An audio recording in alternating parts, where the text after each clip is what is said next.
Ce matin, mes bien-aimés, nous nous levons pour être, alléluia, je dirais, ce peuple vainqueur que le Seigneur a payé le prix. Il a donné sa vie pour que nous soyons un peuple vainqueur.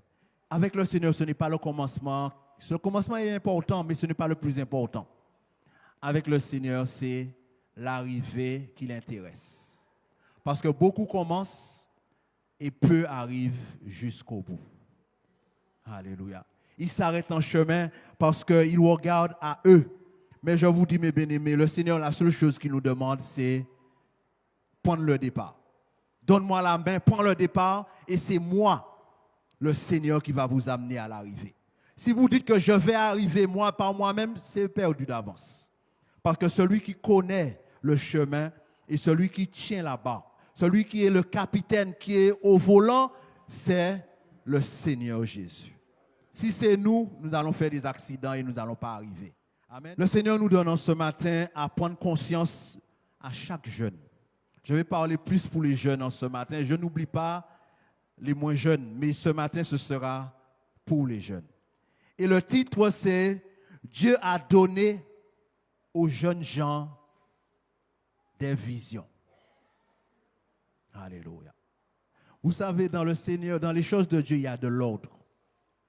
Et des fois, par notre intellect, par notre capacité humaine, nous pensons que nous pouvons faire ce que nous voulons pour servir le Seigneur. Mais Dieu ne laisse pas à l'homme de prendre des décisions. Dieu lui-même prend les choses en main. Et il a dit, au dernier temps, dans les derniers jours, dit le Seigneur, alléluia, je répandrai mon esprit sur toute chair. Peut-être que vous ne le connaissez pas par cœur, mais vous devriez le connaître puisque cela nous concerne. Alors, sœur Christiane, lis pour moi, s'il te plaît. Alléluia. Joël 2, verset 28. Sachez, mes bien-aimés, que le Seigneur ira toujours à contresens de ce monde. Le plan de Dieu sera toujours le contraire du plan de ce monde. Le monde va à droite, sûr et certain, Dieu va à gauche. Le monde va à gauche, sûr et certain, Dieu ira à droite. Dieu n'ira jamais dans le même sens que le monde. Vas-y, alléluia. Joël 2, 28. Après cela, je répandrai mon esprit sur toute chair. Vos fils et vos filles prophétiseront, vos vieillards auront des songes et vos jeunes gens des visions. Amen. Amen. Alléluia. Vous savez, des songes, c'est aussi des choses révélées. Mais la Bible dit que le sens de songe, c'est pendant le sommeil qu'on reçoit les songes. Amen. Vos vieillards, ils auront des songes.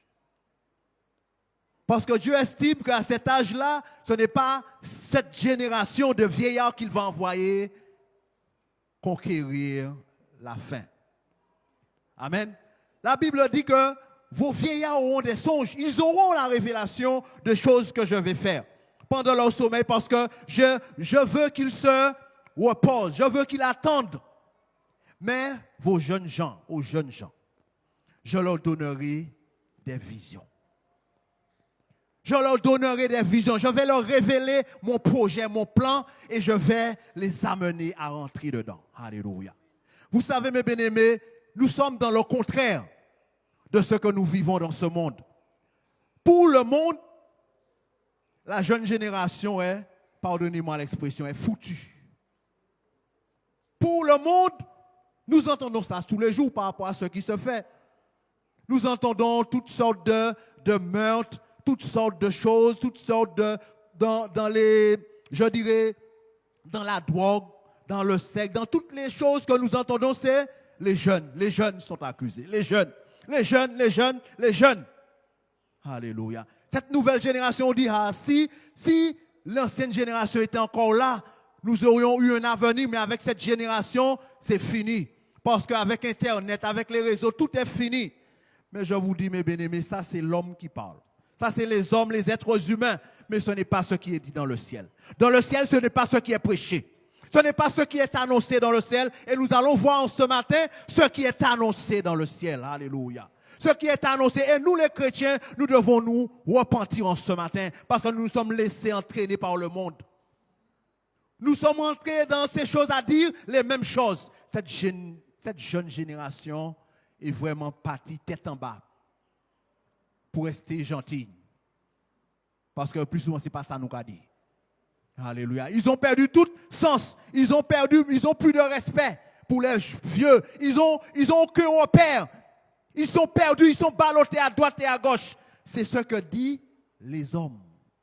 Les politiciens, tous nos dirigeants, c'est ce qu'ils disent.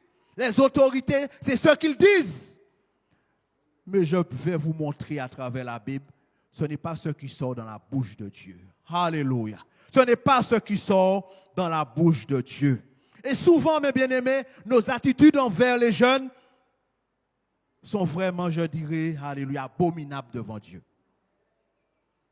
Abominables. Alléluia. Parce que voici souvent, mes bien-aimés, ce n'est pas exactement, mais pour vous expliquer quelque chose, on va prendre ensemble Luc 18, versets 15 à 16. On lui amena aussi les petits-enfants afin qu'il les touchât. Mais les disciples, voyant cela, reprenaient ceux qui les amenaient. Et Jésus les appela et dit, « Laissez venir à moi les petits-enfants et ne les empêchez pas, car le royaume de Dieu est pour ceux qui leur ressemblent. » Amen. Amen. Alléluia. Souvent, mes bien-aimés, nous les anciens, nous les plus expérimentés, entre guillemets, nous ne prenons même pas la peine d'écouter un jeune. Souvent, nous disons, ou pour qu'on ait expérience, ou pour qu'on ait rien. Ça, on dit là, pas trop important. Parce que nous croyons, mes bien-aimés, que c'est nous qui allons leur apporter quelque chose. Je ne critique pas les expériences, hein. Je ne le critique pas. Mais notre attitude devons changer. Soit un jeune, soit un enfant, quel que soit ce qu'un jeune ou un enfant veut nous dire, nous devrions être attentifs. Parce que peut-être là que le Seigneur est en train de te donner, alléluia, la guérison que tu attendais. Alléluia. Et souvent, mes bien-aimés, nous pensons que les choses de Dieu, ce n'est pas pour les tout jeunes. Ce n'est pas pour la jeunesse, parce que la jeunesse, on doit les apprendre, on doit les inculquer, et souvent, on les met en arrière ou bien en retrait. Alléluia. Mais regardez ce qui est dit dans le livre de Job, le contraire de ce que dit ce monde-là. Prenez avec moi Job 32, versets 6 à 9. Élihu, fils de Barakil, de Buz, prit la parole et dit, « Je suis jeune et vous êtes des vieillards. C'est pourquoi j'ai craint, j'ai redouté de vous faire connaître mon sentiment. Je disais à moi-même, les jours parleront, le grand nombre des années enseignera la sagesse. Mais en réalité, dans l'homme, c'est l'esprit, le souffle du Tout-Puissant qui donne l'intelligence. Ce n'est pas l'âge qui procure la sagesse. Ce n'est pas la vieillesse qui rend capable de juger. » Amen. Alléluia. Voilà la leçon que le Seigneur nous donne ce matin. Ce n'est pas le nombre d'années qui détermine pour dire que comme tu as tant d'années, tu es un homme sage, tu es une femme sage, tu es vertueuse, tu es intelligent, tu as beaucoup d'expérience, alors tu sais. Ça, c'est ce que nous pensons. Dans la chair, cela est peut-être vrai, mais pour les choses de Dieu, ce n'est pas la réalité. Ce n'est pas le nombre de tes années qui te donne de la sagesse. Alléluia. Parce que dans l'homme, ce qui est important, c'est l'Esprit de Dieu. L'Esprit de Dieu. Vous savez, on critique beaucoup les jeunes. Hein? On leur donne toutes sortes de défauts. Parce qu'on ne prend pas le temps d'écouter. On parle trop. Je dis toujours, hein, nous les êtres humains, on parle trop. Prenons le temps d'écouter. Vous verrez, mes bien-aimés, quand vous entendez les grandes personnes parler, vous êtes qu'à tomber de haut. Alléluia. Quand vous les entendez parler, vous tombez de haut. On donne aux jeunes générations toutes sortes de mauvaises éducations. Mais mon cas dit autres, mes bien-aimés, alléluia. Il y a un lot grand monde qui a une mauvaise éducation. Et l'âge fait que tête là va venir raide. Alléluia. C'est une réalité. Hein? L'âge fait que tête là va venir raide. Alléluia. Comme vous connaissez toute bagaille, ou pas n'y a rien pour apprendre. Pas n'y a rien pour apprendre. Vous avez toute expérience. Vous connaissez toute bagaille. Alléluia. C'est eux qui savent vivre. C'est eux qui connaissent toute bagaille. Je ne suis pas là pour critiquer les vieux, hein, puisque nous avons des personnes âgées dans l'église. Ce n'est pas ce sens-là que je veux parler.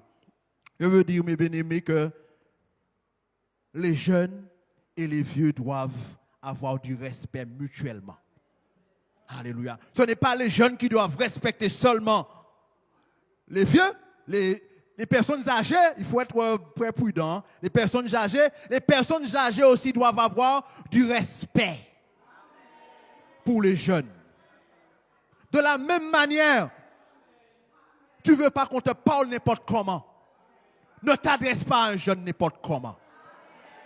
Et souvent, c'est le contraire. On leur parle n'importe comment, et puis depuis on ouvre bouche, ah, comment tu me respectes, mon mari. Alléluia. Alléluia. Mais la Bible dit, ce n'est pas l'âge qui procure la sagesse. Ce n'est pas l'âge qui nous donne à connaître le mystère de Dieu. Le mystère de Dieu se retrouve dans l'Esprit du Seigneur. L'Esprit du Seigneur. Et nous pouvons prêcher tout ce que nous voulons, mais la Bible dit que Dieu a donné aux jeunes des visions. C'est eux que le Seigneur enverra à mener, alléluia, sa dernière conquête dans ce monde-là. Alléluia. Ce n'est pas par les vieux. Alléluia. Nous avons ce qu'il faut, nous les plus âgés, nous avons ce qu'il faut. Mais ce que nous avons, c'est pour les encourager. C'est pour les encadrer, pour leur dire, allez, je vais t'aider. Il faut, amen, leur donner, mais nous devons les encourager à se lever. Les encourager à aller plus loin, parce que la vision, c'est pour eux. C'est pas pour nous, c'est pour eux la vision. Alléluia. Et mes bien-aimés, ce matin, nous allons voir un exemple que nous utilisons ça plusieurs fois. Mais ce matin, nous allons voir, alléluia, combien l'homme a besoin tous les jours de l'Esprit de Dieu pour pouvoir, alléluia, avancer. Alléluia. Souvent, mes bien-aimés, nous laissons les ténèbres nous enfermer dans les situations que nous vivons. Le ténèbre nous enferme parce que nous sommes dans des situations difficiles et nous ne voyons que ténèbres. Nous ne voyons aucune lumière, nous ne voyons que ténèbres. Et souvent, c'est comme cela que nous sommes. Alléluia. Et nous allons voir un exemple, mes bien-aimés, pour voir, alléluia. Mes bien-aimés, c'est quand, alléluia, les situations sont difficiles que nous devrions nous préparer à être contents déjà. Je devrais dire nous devrions être contents, mais comme nous n'avons pas encore cette éducation-là, quand la situation est difficile, prépare-toi à te réjouir. Prépare-toi à être dans la joie. Prépare-toi à la victoire, parce que c'est là que le Seigneur fait voir sa gloire. Alléluia. Dans les situations difficiles. Prenez avec moi, mes bien-aimés, 2 Rois 6. Nous commençons par 2 Rois 6, versets 24 à 30. Une situation très difficile. Après cela, Ben-Hadad, roi de Syrie, ayant rassemblé toute son armée, monta et assiégea Samarie. Il y eut une grande famine dans Samarie, et ils la serrèrent tellement qu'une tête d'âne valait 80 cycles d'argent et le quart d'un cab de fiente de pigeon 5 cycles d'argent. Et comme le roi passait sur la muraille, une femme lui cria, « Sauve-moi, ô roi, mon Seigneur !» Il répondit, « Si l'Éternel ne te sauve pas, avec quoi te sauverai-je? Avec le produit de l'air ou du pressoir ?» Et le rat lui dit, « Qu'as-tu » Elle répondit, « Cette femme-là m'a dit, donne ton fils. Nous le mangerons aujourd'hui et demain nous mangerons ton fils. Nous avons fait cuire mon fils et nous l'avons mangé. Et le jour suivant, je lui ai dit, donne ton fils et nous le mangerons. Mais elle cacha son fils. Lorsque le roi entendit les paroles de cette femme, il déchira ses vêtements en passant sur la muraille, et le peuple vit qu'il avait au-dedans un sac sur son corps. Amen. Amen. Alléluia. Mais ce n'est pas une histoire, ce n'est pas, comment dire, un roman, on a raconté une histoire imaginaire. C'est la réalité. Cette situation était tellement difficile qu'ils ont commencé à manger leur enfant. C'est vrai ce qui se dit là.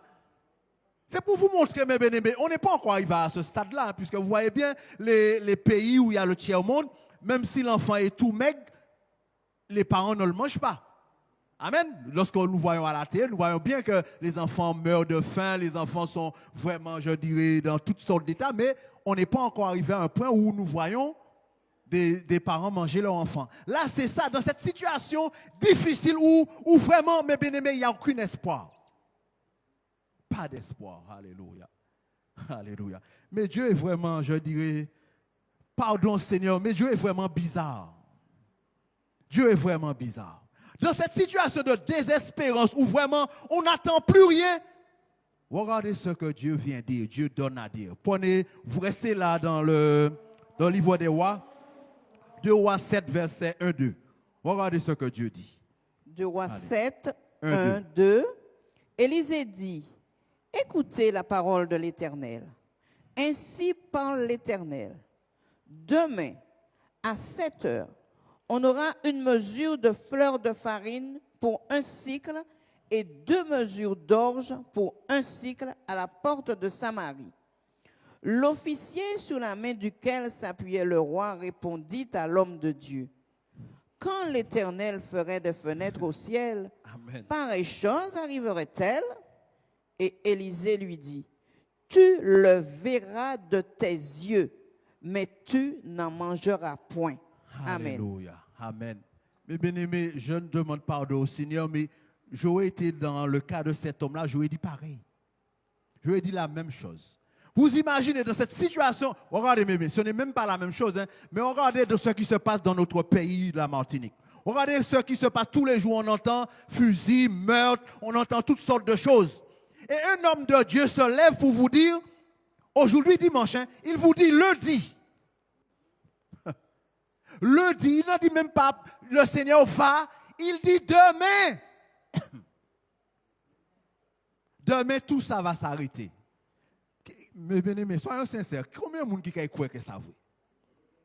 Combien de monde qui croit que ça, monsieur dit là, regardez, monsieur, mais attends, où méritez aller, Mangoville Saint? Alléluia. Comment peut, et Dieu, mes bien-aimés, dans cette situation difficile, où on arrive au point de manger son propre enfant, l'homme de Dieu ouvre la bouche pour dire demain. Alléluia. C'est pour cela, mes bien, nous n'avons pas le droit de critiquer cette jeunesse-là. Nous n'avons pas le droit de dire cette jeunesse est perdue. Parce que le Seigneur, d'ici demain, il peut.